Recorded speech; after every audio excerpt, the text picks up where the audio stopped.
Boa noite. Eu não vou me atrever a falar de doutrina espírita com o Geraldo aqui. É o mestre, né? Eu estava ali pensando, por que eu vim aqui? O que me trouxe aqui? O avião? Isso é óbvio.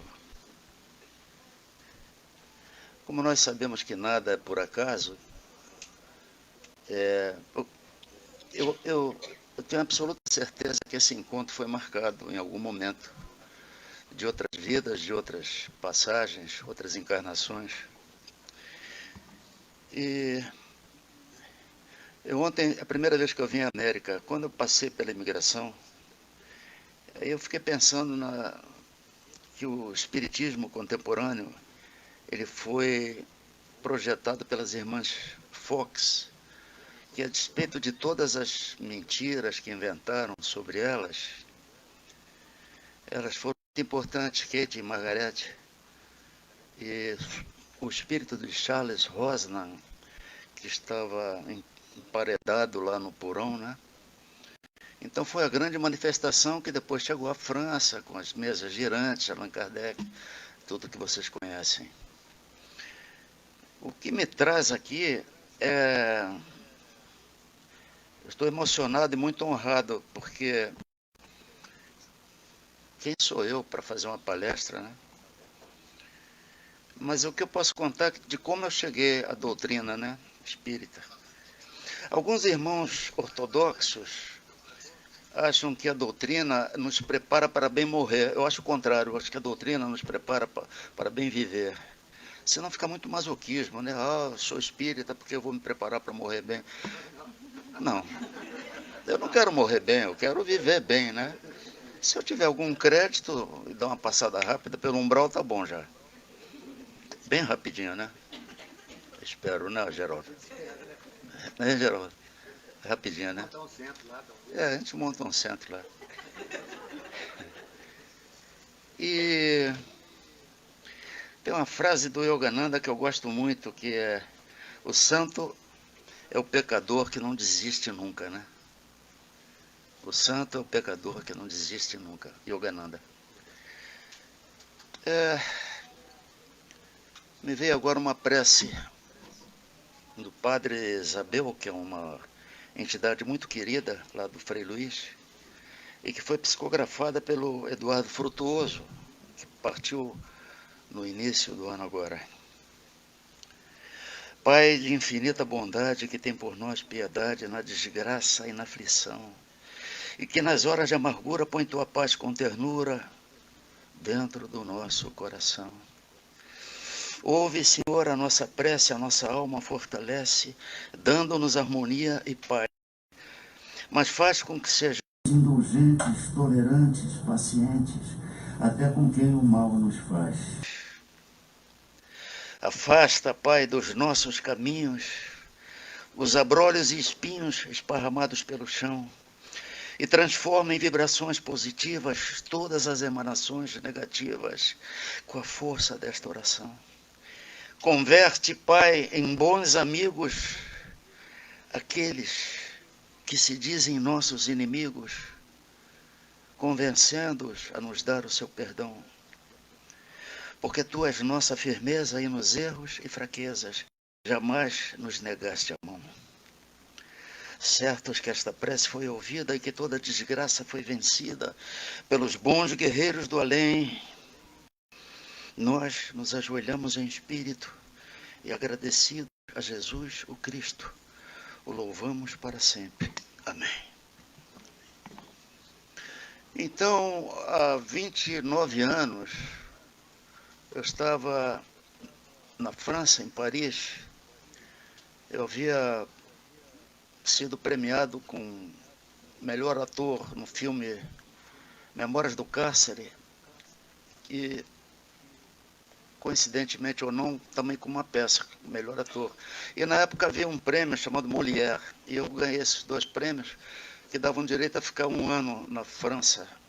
Aí eu fiquei em Paris, fiquei lá 1 ano com a minha ex-esposa, minha filha Larissa. E eu nunca fui ateu, eu acreditava em Deus. Quando eu fui até do Partido Comunista, era estranho para os chamados companheiros, porque eu ia com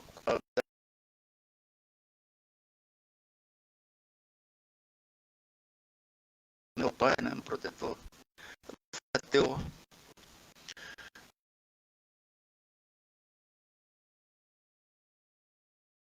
Embora eu morava na Estrada Velha de Jacarepaguá, eu morava na frente, fiz uma casa para minha mãe, assim pertinho de mim, tinha uma passarela para ela ficar sempre perto de mim.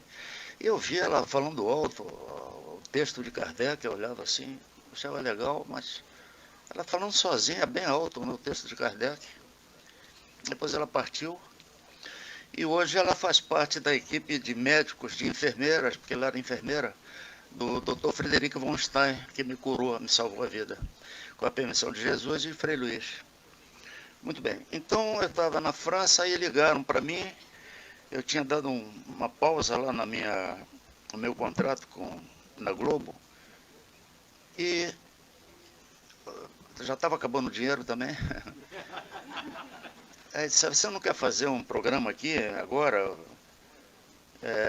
Delegacia de Mulheres? Era horrível o programa. Eu falei, não quero não. Aí insistiram, eu tinha que voltar para o Brasil, eu já estava com um franco só, na época era um franco. Aí voltei e fui gravar o programa, né? Engraçado, né? Fui gravar o programa. No final eu tinha que morrer, né? O personagem tinha que morrer. Então eles botaram bastante pólvora aqui no meu ombro esquerdo. E como é que é? Explode mesmo um controle remoto que vem pelo chão e eles apertam a distância o controle remoto e explode aqui, né? Sai o sangue e a pólvora, né? Só que botaram muita pólvora. E no final... Oi? Mas está tudo escrito, né? Porque quando eu explodiu, eu tinha que cair. Aí tem a consciência profissional, eu caí, né? E naquele momento, a Lapa toda começou a girar, o bairro da Lapa, aqueles arcos começavam a girar, como se fosse uma roda gigante louca, né?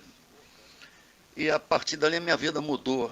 Foram 3 anos de internação em várias clínicas psiquiátricas, né? E foi interessante, interessante agora, né? Porque me internaram numa clínica que era top, né, de São Paulo. Essa clínica vai te curar. Mas lá tinha, o enfermeiro me recebeu todo orgulhoso, e o cara lá, não sei o que, da Globo. Olha, você fique contente que você vai ficar no mesmo quarto que ficou o Raul Seixas. Ele ficou muito contente. Eu falei, legal, legal. E tem mais, você vai ficar na mesma cama do Raul Seixas. Tá bom, eu todo tonto, doido lá, coitado. Eu falei, que bom, Raul Seixas. Aí o cara falou, você vai ficar curado. Você fica aqui uma semana, primeiro tomando remédio, depois vai ter a hipnose. É com a hipnose que você vai ficar curado. Falei, legal. Aí passou uma semana, o meu ouvido zumbido, não é porque explodiu o meu ouvido interno, né? Não tem cura. Eu tenho que tomar antidepressivo até o fim da minha vida, porque não tem cura o zumbido. Só que depois eu chego lá. Como é que eu consegui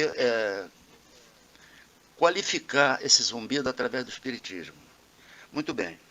Aí chegou no dia da tal hipnose, esse enfermeiro querido, que estava orgulhoso, porque eu estava na cama do Raul Seixas, ele, vamos lá, beleza, me levou lá para o tal médico. Aí o médico pegou uma bolinha que pendurava, ficava assim.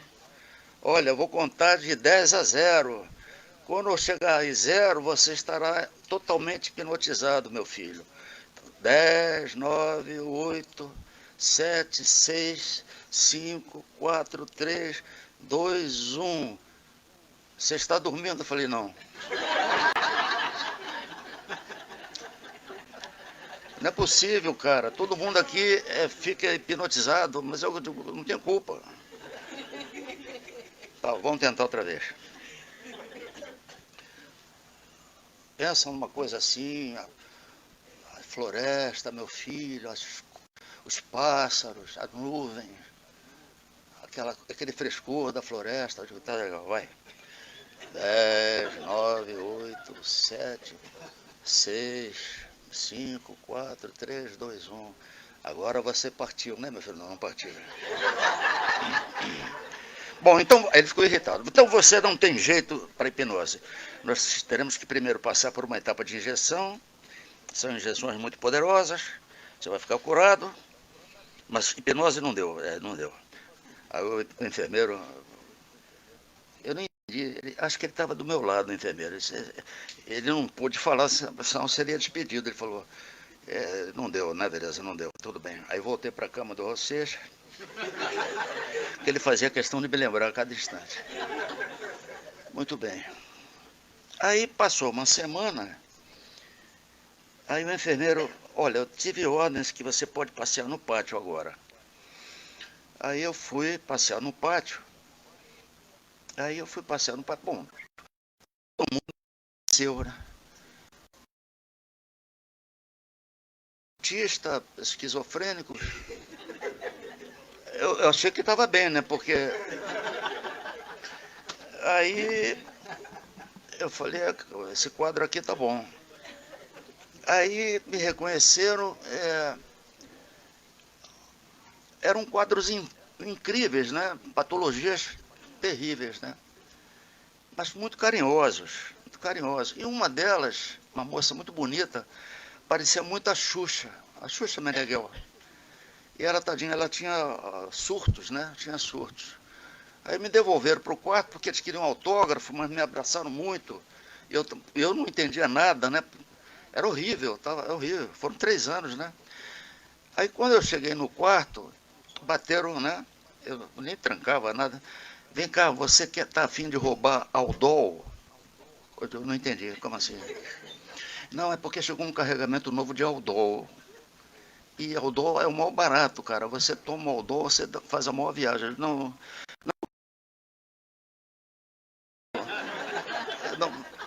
numa boa, não quero Aldol, não. Não, mas é fácil, é só um arame, a gente entra assim no laboratório, você vai com o arame, um gancho, você puxa o remédio que você quiser. Não, eu tô bem, tô satisfeito. Ladrão, aí piora, né? Maluco internado, porque Aí, um dia, uma enfermeira chegou para mim e disse assim, vou te dar uma notícia que você vai gostar. Eu digo, qual? Marlon Brando morreu. Eu fiquei arrasado, que eu era fã do Marlon Brando. Eu digo, mas como eu vou ficar animado, minha filha? Eu era fã dele, do Marlon Brando. E aí, um jornal da época que eu estou processando há 29 anos, não ganhei até hoje, publicou a minha foto magro do filme Memórias do Cárcere. E publicaram que eu estava internado por drogas. Isso é terrível, né? Ele está internado por drogas, uma manchete enorme assim. E aí eu processei até hoje, né? O jornal faliu, eu ganhei uma parte, aí agora eu estou tentando uma outra parte. E chegou um ponto, a minha ex-esposa ficava comigo no quarto, tadinha, não aguentou, com toda razão, porque eu era um vegetal que mal falava. E aí veio meu tio, que já partiu, ficou comigo. Eu digo, vai embora, porque senão você vai ficar contaminado, né? Porque era aquilo, né? Acho que eu era o melhor da clínica, para vocês terem uma ideia. Aí um dia, esse que tentou me hipnotizar, bom, agora é a injeção.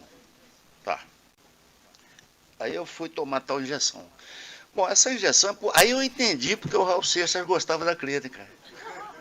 A injeção era um maior barato, cara. Você não tem ideia, com a injeção, eu me vi num disco 78 rotações girando e que no final da rotação me impulsionava, eu saía voando pela janela. Aí eu digo, Raul, seja esperto, né? E, inclusive ele mandou várias psicografias depois, né? O Diário de um Motociclista é o Raul Seixas que está falando, vocês sabem, né? Ele está, o espírito de muita luz, já recebeu o Cazuza, a Cássia Eller, enfim. E aí me dispensaram da tal clínica, não tinha cura, mandaram eu embora. Aí vou para a clínica da Barra da Tijuca, aí lá, um psiquiatra doido com uma varinha, lembra até hoje. você tem que ficar curado. Pá! E batia com a vara na cama. Aí eu levava um susto. Né? Aí eu via que ele era mais doido que eu. Você tem que ficar curado. Depressão, você tem que olhar a praia, o mar. E o deprimido, ele quer morrer. O grande sonho do deprimido é morrer. Porque, clinicamente, a serotonina baixa, que é o neurotransmissor responsável pela alegria de viver, de amar, enfim. E ele queria que eu ficasse curado olhando a paisagem. Aí, pá, eu levava um susto. Então foram esses episódios. Aí um dia, essa coisa toda gerou o fim do meu casamento, porque com toda razão ela não aguentava mais. Hoje é minha querida amiga. E um dia eu inventei que eu precisava voltar a trabalhar, né? Eu liguei para o Boni, que era o presidente da Globo, na fase que a Globo era boa. Hoje eu acho que a Globo está destruindo a família. Depois eu vou falar sobre. Aí eu falei, Boni, eu estou curado. Ele ficou todo contente, ele gostava de mim, me deu 2 flautas, porque eu estou com um pouco de flauta, né? E aí eu peguei o carro e fui. O carro não tinha refrigerado. Aí eu dirigindo, eu fui abrir a janela para trocar uma camisa. Aí quando eu vi, eu estava em frente a um poste. Enorme, né, o poste. Por isso que eu não gosto de usar cinto de segurança. Eu estava sem cinto. Eu só estou botando aqui porque senão eu sei que aqui multa, né? Aí eu abri a porta, quando bateu no poste, eu caí no chão e o carro ficou rachado ao meio. O poste caiu, né? Aí, do nada, entre aspas, surgem 2 meninas. Só fui entender depois. Que pararam uma Kombi, me botaram na Kombi, me levaram para o Souza Guiar. Aí depois me levaram para o Samaritano, o doutor Pitangui me operou aqui, todo quebrado. Me quebraram todo. Eu sei que tem que, às vezes, vai pela razão, pelo amor, pela dor, mas não precisava exagerar comigo, né? Acho que pegaram pesado demais, né? Tudo bem, a gente dor, mas a rapaziada lá de cima exagerou um pouco. Bem, aí me costuraram todo, aí me enfaixaram todo e me engessaram todo. Aí eu tinha um amigo que cuidava do jardim na minha casa lá, ele foi ficar comigo, aí um dia eu estava com uma crise de... Sabe como é o nome que a pessoa se sente toda presa? Claustrofobia. Claustrofobia. Aí eu falei, eu não aguento mais esse gesso, José, você vai na padaria do hospital, juro que tudo que eu estou contando é verdade. É terrível, mas é verdade. Você pega aquela faca de cortar pão que tem tipo serra, e você vai serrar o meu gesso. Mas, seu Carlos, não pode. Eu digo, cara, eu não aguento mais. Aí ele, meu amigo, me obedeceu, serrou tudo, né? Aí de manhã chegou a equipe médica, aí viu...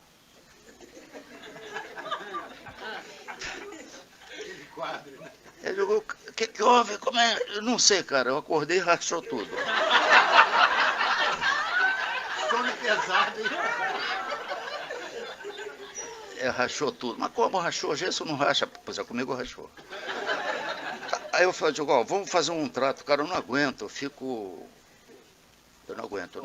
Então vamos fazer um acordo. Eu vou te engessar só a perna, da cintura para baixo, e aqui fica faixas, né? Aí ele entrou no acordo comigo, porque eu ia rachar no outro dia, eu ia serrar sempre. Bom, dali... Chegou a minha tia católica, Elza, que já partiu também. Por que você não vai ao Frei Luiz? Eu falei, quem é Frei Luiz? Ela curou teu primo de leucemia, e curou mesmo, hoje ele é mecânico de avião. Eu disse, quem é o Frei Luiz? Tá, vou tentar tudo, né? Tinha um Fusca nessa altura, porque o outro carro já tinha acabado com o poste. Aí eu peguei esse meu amigo Zezinho, que tudo que eu pedi ele fazia, esse que cerrou, né? O gesso. Eu falei, Zezinho, você vai dirigir, mas eu não sei dirigir, mas vai dirigir. Você vai me levar a Tantaquara no Frei Luiz. Mas como? É o seguinte, tá vendo esse pedal aqui? Essa é a embreagem. Você pisa nele e essa alavanca você manda para cima. Aí eu fui de primeira até o Frei Luiz.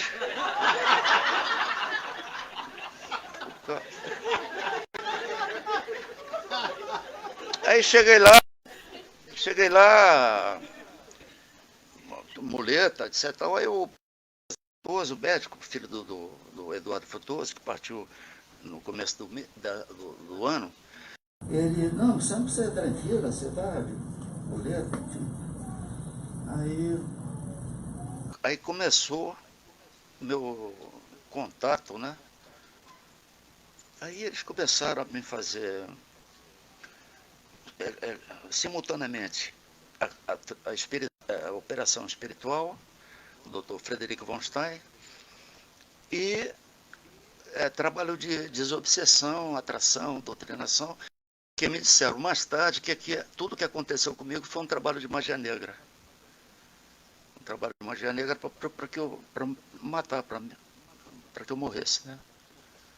Mas não precisava tanto também, né? Duro de matar. Duro de matar. E aí eu fui vendo, em 7 meses, eu voltei a andar, e aí eu tive a compreensão espiritual de tudo que tinha acontecido comigo. E aí, ainda muito leigo na doutrina, como sou até hoje, mas eu digo, eu tenho que agradecer. Aí eu fiz o primeiro show para agradecer mesmo, né? Chamado Boiúna, né? Eu convidei os artistas todos, Egberto Girmon, Taiguara, Milton Nascimento, enfim. Fizemos um mega show no Teatro João Caetano, super lotado, com toda a verba para o Frei Luiz. E no outro ano eu fiz outro também, com o Zeca, que fazia a produção, que já partiu também. E durante 3 anos eu fui fazendo shows, né? Estudando a doutrina. E aí me lembro que um dia, voltando ao começo, antes dos 7 meses, falaram, olha, você vai para materialização. Eu digo, o que é isso? Não, uma coisa muito séria, que você tem que fazer uma dieta mais diferenciada, onde você vai ser tratado por especializados. Eu falei, puxa vida. Aí eu fiz a dieta, era bem no alto da montanha, tem uma nave, né? A forma de uma nave, uma temperatura bem gelada.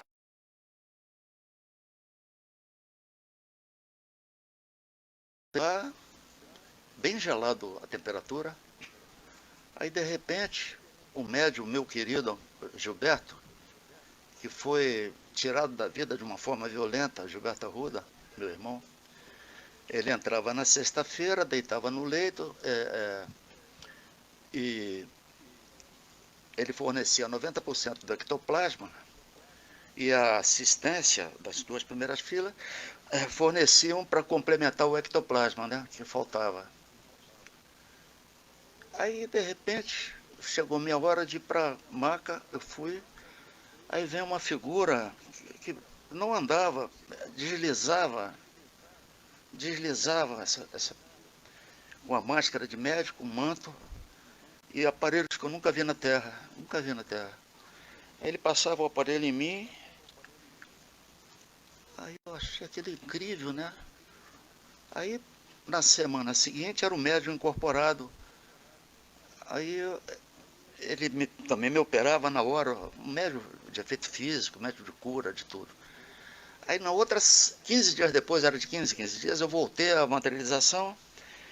E aí, tomado de uma grande emoção, eu saí da maca e peguei a mão do espírito.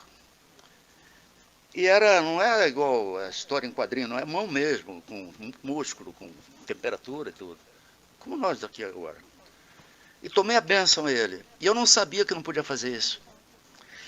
Era muito amor, né? Eu não sabia. Ele deixou eu beijar a mão dele. Porque cada vez que você toca no espírito, o médium leva um choque. Então o Gilberto era cheio de queimadura, coitadinho. Porque ele deixava, né? Ele deixou eu tomar a bênção a ele. Foi um dos momentos mais lindos e incríveis da minha vida. Porque depois que você vai a uma materialização, se você continua ateu, aí não tem mais jeito. Não tem gente que cure, nem bolinha, nada. Porque é a prova da vida ali, né? Porque durante 1h30, 2, você vê médicos franciscanos materializados, você vê Dr. Dias da Cruz,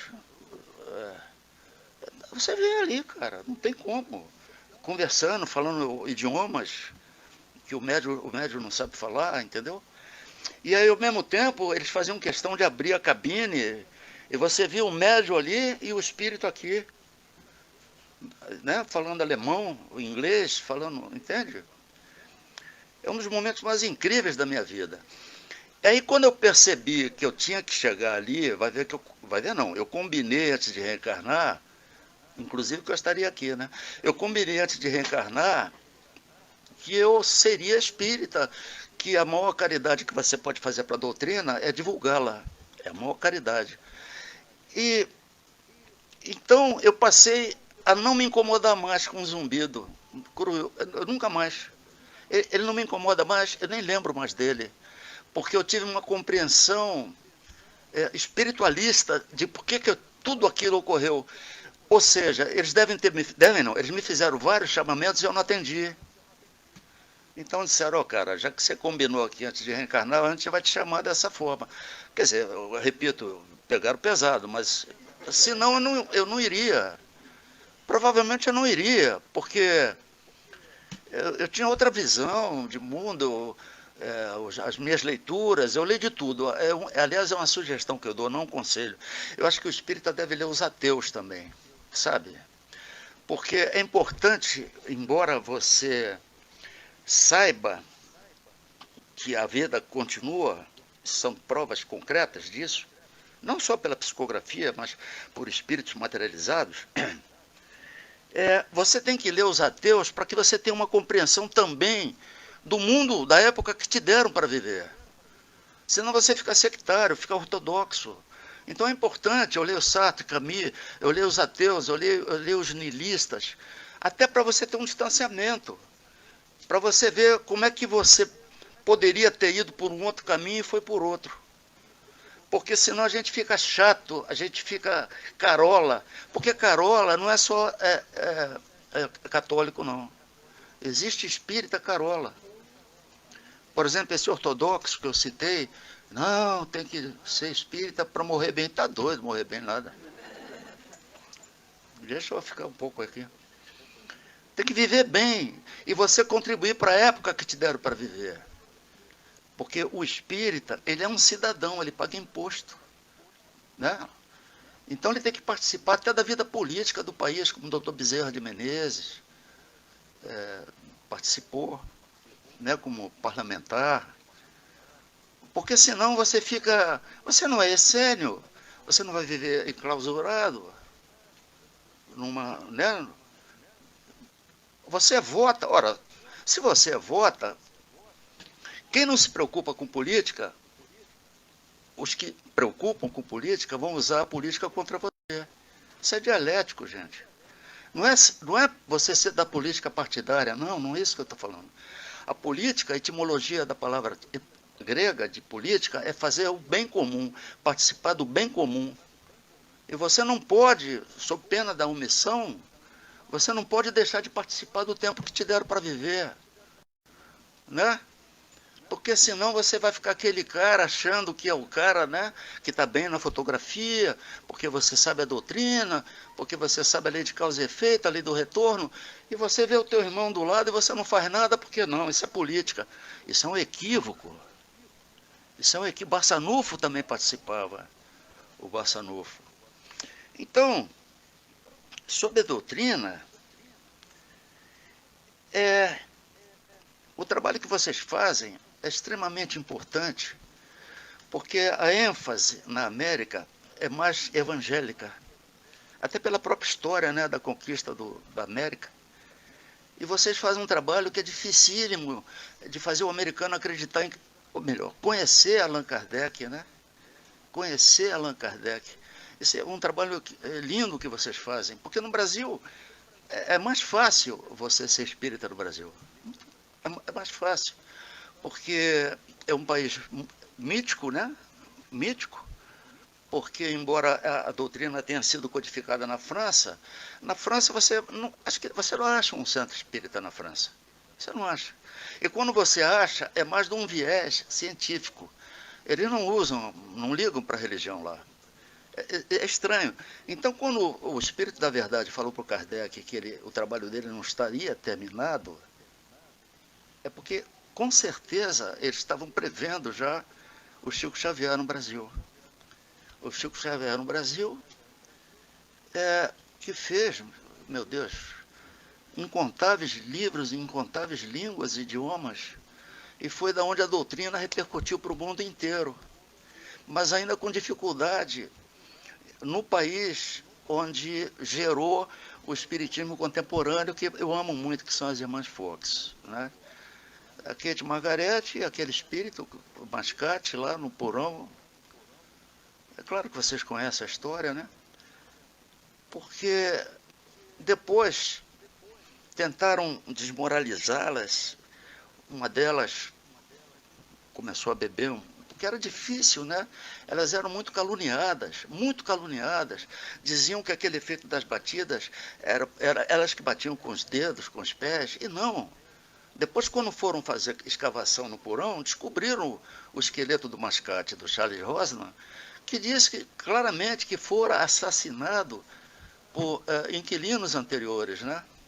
Inquilinos anteriores. Então, essa precária história que eu contei aí, de como eu cheguei, ela vem ratificar que tudo que a gente combinou lá, a gente vai cumprir.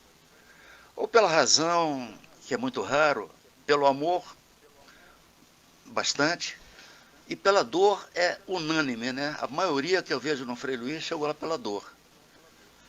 Porque a dor é democrática, né? Ou você vai ou não vai, né? Não é, Geraldo? E o que eu vejo da doutrina,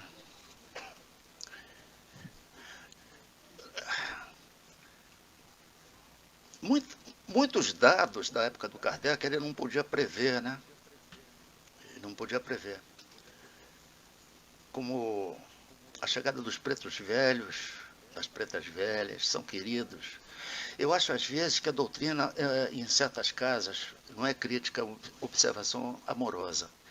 Ela não fala de certas entidades que são fundamentais na hierarquia espiritual. Os Exus de capa, os Exus coroados, eles não falam, os irmãos não falam deles. Mas há uma hierarquia, assim como na vida aqui há uma hierarquia. No plano espiritual, para um médico do plano espiritual operar, fazer uma operação espiritual, é preciso que tenha os guardiões que tomam conta da porta do hospital. Senão eles invadem, os inimigos do astral invadem, atrapalham a operação, morre uma pessoa na mesa da operação espiritual. Isso é um descrédito para a doutrina. Porque o que é um Exu de capa, um Exu coroado? São entidades de luz.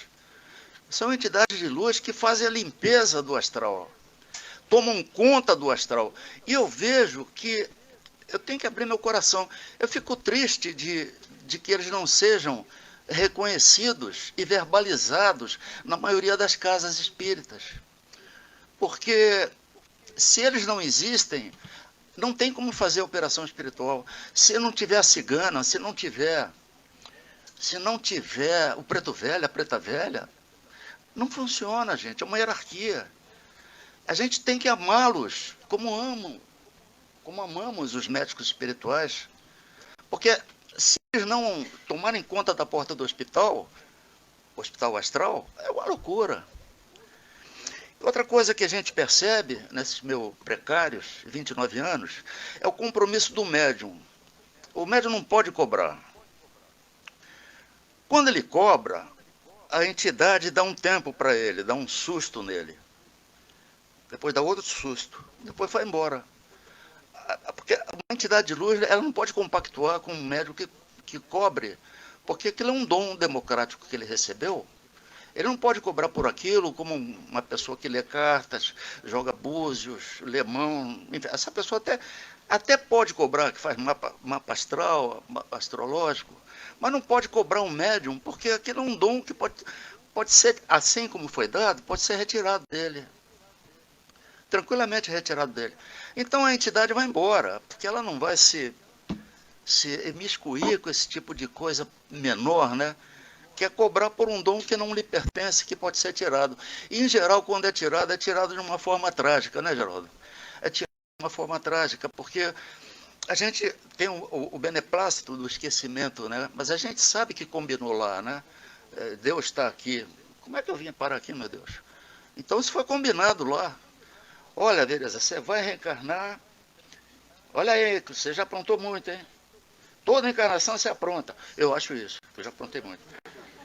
Essa aí, cara, é a tua última chance. Ih, rapaz, será, Geraldo? Aí eu vou, tô aqui, eu esqueço tudo. Aí ele, beleza, olha o combinado, olha o combinado, olha o combinado, olha o combinado. Aí pum, eu caio lá na Lapa. Dá um tiro, explode tudo, aí pronto.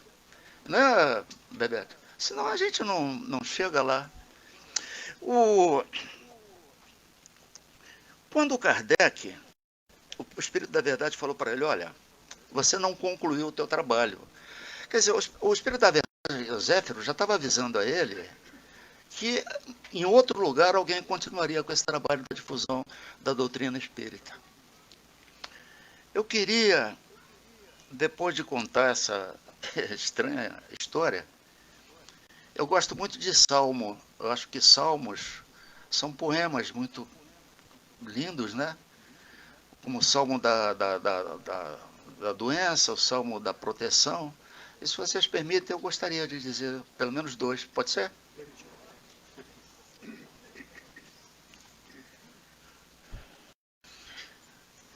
O Senhor é meu pastor e não me faltará. E as pessoas dizem, o Senhor é meu pastor e nada me faltará. Está errado o nada. O nada pressupõe um pedido de coisas materiais. O Senhor é meu pastor e não me faltará é muito mais amplo. Ele te atende em tudo, não é verdade? Então, o Senhor é meu pastor e não me faltará. Deitar-me faz em verdes pastos. Guia-me em águas tranquilas. Refrigera a minha alma. Guia-me pelas veredas da justiça por amor ao seu nome. Ainda que eu andasse pelo vale da sombra e da morte, não temeria mal algum, porque tu, meu Jesus, estás comigo. A tua vara, o teu cajado me amparam, me confortam, me protegem. Preparas uma mesa perante mim na presença dos meus inimigos. Unges a minha cabeça com óleo e o meu cálice transborda. Certamente a bondade e a misericórdia me seguirão por todos os dias da minha vida e habitarei na casa do Senhor por longos dias. Agora o Salmo da Proteção, 91, esse que eu falei antes, foi o 23. Aquele que habita no esconderijo do Altíssimo, a sombra do Todo Onipotente descansará. Direi do Senhor, Ele é o meu refúgio, a minha fortaleza, meu Deus em quem confio, porque Ele te livra do laço do passarinheiro e da peste perniciosa, Ele te cobre com as suas penas e debaixo de suas asas encontras refúgio. A sua verdade é escudo, é proteção. Não temerás os terrores da noite, nem a seta que voe de dia, nem peste que ande na escuridão, nem mortandade que assole ao meio-dia. 1000 poderão cair ao teu lado, 10.000 à tua direita, mas tu não serás atingido, tu não serás atingido, tu não serás atingido. Somente com os teus olhos contemplarás e verás a recompensa dos ímpios. Porquanto fizeste do Senhor o teu refúgio e do Altíssimo a tua habitação.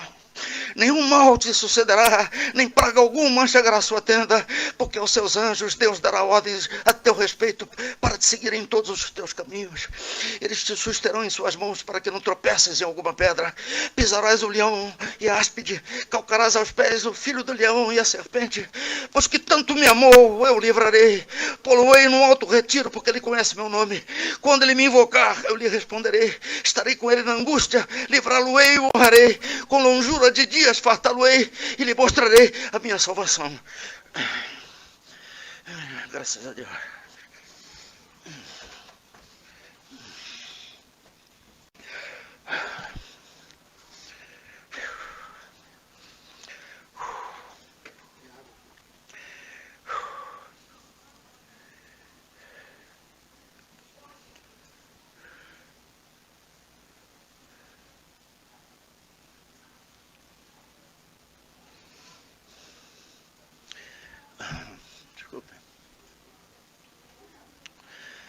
concluir,